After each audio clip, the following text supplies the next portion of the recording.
She looked hopeful. "Of course, Cariad. Anything you want to do. We've got plenty of time before the grand band competition on Nell's Point." "One moment while I adjust my hat."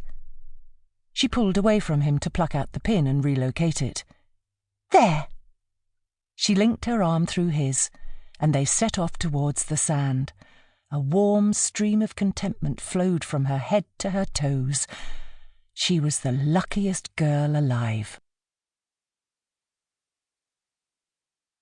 Chapter 1.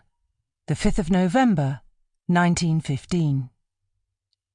Anwen Rhys pushed open the door of the newsagent's on James Street and stepped in. The pungent aroma of tobacco was mingled with the treacly scent of sweets, for the shop also served as a tobacconist and confectioner's. "Good afternoon, Mrs. Davis." "Hello, Anwen. Just finished your shift, have you?" "I have." She rubbed her back, irritated as it was with the gritty coal from the sorting machines. "Your father's paper as usual, is it?" "Yes, please." Looking around at the sweets on the shelf, noting the depleted jars, she wondered if she should get some for her sister as a treat. No, there wasn't money for that today. Mrs. Davis placed the paper on the counter, and Anwen dropped some coppers next to it. "I guess the men will be out from the early shift soon and dropping in here for their baccy." "Yes, the first cages were coming up as I came out of the gate." She picked up the paper and left. Looking down the hill towards the pit, she saw the men start to tramp through the gate, tin boxes and bottles tucked under their arms. They were chatting and laughing, no doubt relieved to be in the light and the clean air once more. Anwen paused a while, imagining Idris among them. They'd often walked up Station Road and Jubilee Green together after the shift, arm in arm, even though Idris had been teased by the other men for it. She was due another letter from him, for he tended to write once a week. It must be 8 or 9 days since she'd heard from him.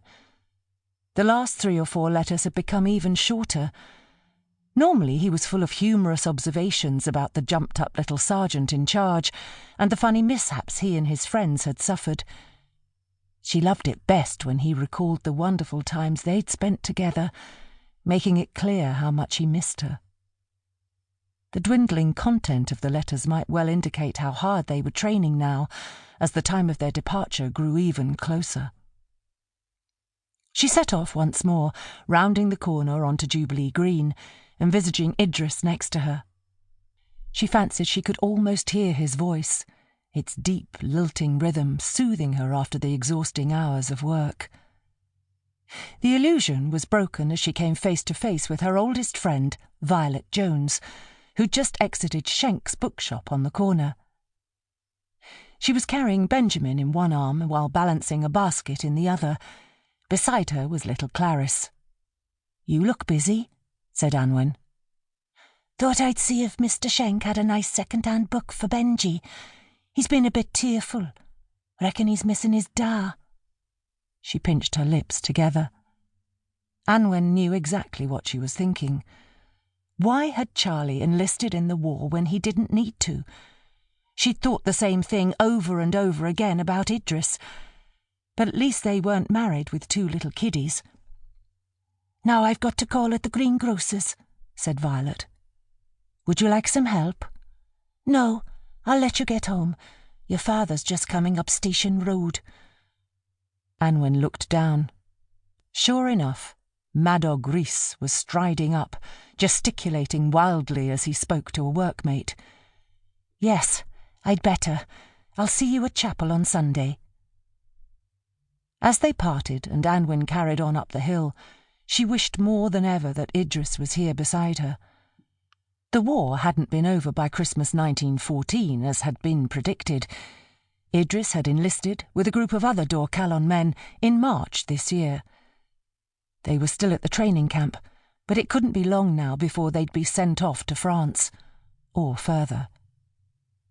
Reaching the top of the village, she stopped in front of the Workmen's Institute. The road here split into 2, left onto Alexandra Street and right onto Edward Street. It would have been where she and Idris...